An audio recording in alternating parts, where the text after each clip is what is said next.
Quand l'enfer sera amené le jour du jugement, mes frères et sœurs, ça sera un jour effrayant que personne ne puisse imaginer.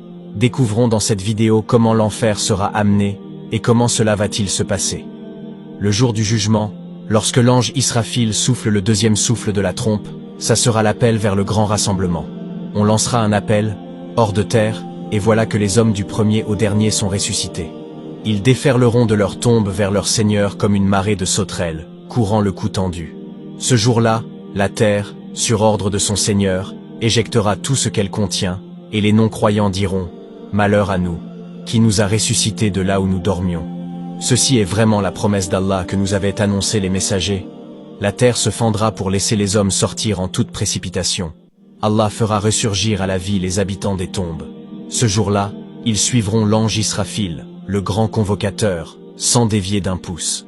Ils seront tous rassemblés à la surface d'une terre inconnue. Ce jour-là, il n'y aura plus de sommeil. Les regards seront fixes, les yeux horrifiés, le cœur affolé. Les hommes porteront leur fardeau entier, ainsi qu'un peu du fardeau de ceux qu'ils auront égarés. Certains seront rassemblés en se traînant sur leur visage, aveugles, muets et sourds. Les jambes s'enlaceront l'une après l'autre. Et ce jour-là appartient à Allah. C'est une journée très dure pour les non-croyants. Les criminels arboreront le masque lugubre de Satan, et leurs visages seront bleus. Malheur à celui qui aura tourné le dos à la religion car il supportera une charge bien lourde. Le jour du jugement va durer 50 000 ans. Allah subhanahu wa ta'ala dit dans le Coran. Les anges ainsi que l'esprit montent vers lui en un jour dont la durée est de 50 000 ans. Les hommes accourront au jugement, tout petits et nus. Les criminels seront enchaînés deux par deux. Leurs vêtements seront de goudron, et leurs visages enveloppés par les flammes ou par une poussière noire. Il n'y aura plus entre les hommes aucun lien de parenté, et les gens s'interrogeront entre eux. Les enfants et les parents ne seront plus d'aucune utilité, et il y aura une séparation entre eux. Allah subhanahu wa ta'ala dit dans le Coran, « L'homme fuira son frère, ainsi que sa mère, son père, sa compagne et ses enfants, car chacun sera trop préoccupé ce jour-là pour penser aux autres. Les visages seront baissés sous le poids des chaînes et des soucis, et tous seront exposés en rang. Viendra Allah le Très-Haut, son trône porté par les anges. Viendront aussi des vagues successives d'anges qui se placeront en rang. Et ce jour-là, l'enfer sera amené, traîné par une multitude d'anges, et la balance sera apportée. C'est alors que chaque peuple, après une longue attente, se dirigera vers son prophète, pour que ce dernier intercède auprès d'Allah, afin que le jugement ait lieu. C'est alors que seul le prophète Muhammad sallallahu alayhi wa sallam, le sceau des prophètes, pourra intercéder avec la permission de son Seigneur. Quand l'enfer sera amené, il y aura un terrible rugissement d'expiration, et ce terrible rugissement d'inspiration, un rugissement terrible qui effraie et terrifie chaque être sur la surface de la terre. Ce jour-là, vous saurez que la vie que nous vivions ici n'est pas la vraie vie. La vraie vie est l'endroit où vous irez ensuite. La vraie vie se trouve au paradis.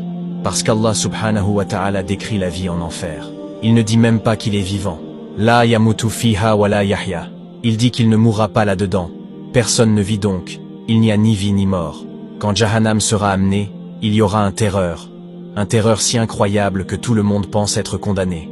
Le prophète sallallahu alayhi wa sallam a dit dans un hadith sahih, « Je regarde Ibrahim alayhi salam tomber à genoux et s'accroche au trône d'Allah subhanahu wa ta'ala d'une manière dont nous ne savons pas.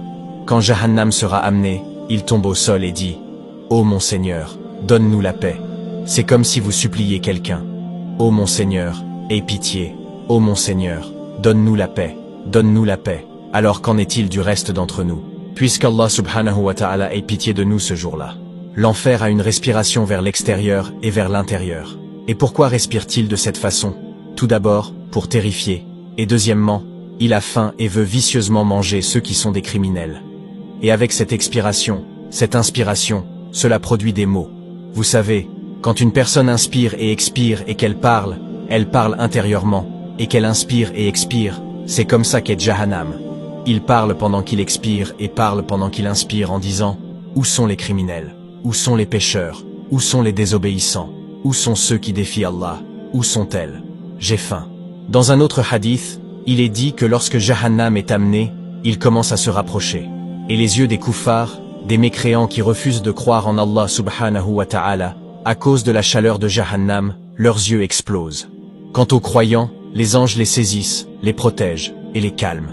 L'apaisement se produit à ce moment-là. Les anges courent vers les croyants et les incroyants. Les anges arrivent ligne par ligne. Pourquoi sont-ils là? Que se passe-t-il? Ils courent vers les gens. Vous trouvez certains d'entre eux réconfortants, et d'autres apportant de mauvaises nouvelles. Et vous voyez la lumière émaner et l'obscurité diminuer, et les gens commencent à voir ce qui se passe. Certains hadiths déclarent que la couleur de Jahannam n'est pas rouge ni blanche, mais noire, bien qu'un hadith soit faible à ce sujet. L'autre hadith renforce le fait que sa couleur n'est pas rouge, c'est une couleur sombre. Il n'y a pas de lumière dedans. Et il y a un hadith venant de Bukhari et Muslim selon lequel 70 000 anges seront ceux qui tireront ou amèneront Jahannam ce jour-là. Subhanallah. Dans un hadith, le prophète sallallahu alayhi wa sallam marchait, c'est un hadith de Sahih al-Bukhari, et Muslim, il marchait avec ses compagnons, et puis ils ont entendu un grondement comme un tremblement de terre. Ce grondement était étrange. Le prophète sallallahu alayhi wa sallam est devenu pâle et leur a dit, c'est une pierre jetée à Jahannam il y a 70 ans. La pierre est arrivée à Jahannam il y a 70 ans, et il a atteint le fond.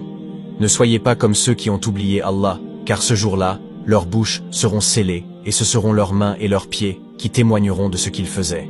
C'est la fin de cette vidéo. Si vous l'avez aimé, n'hésitez pas à laisser un j'aime pour nous soutenir.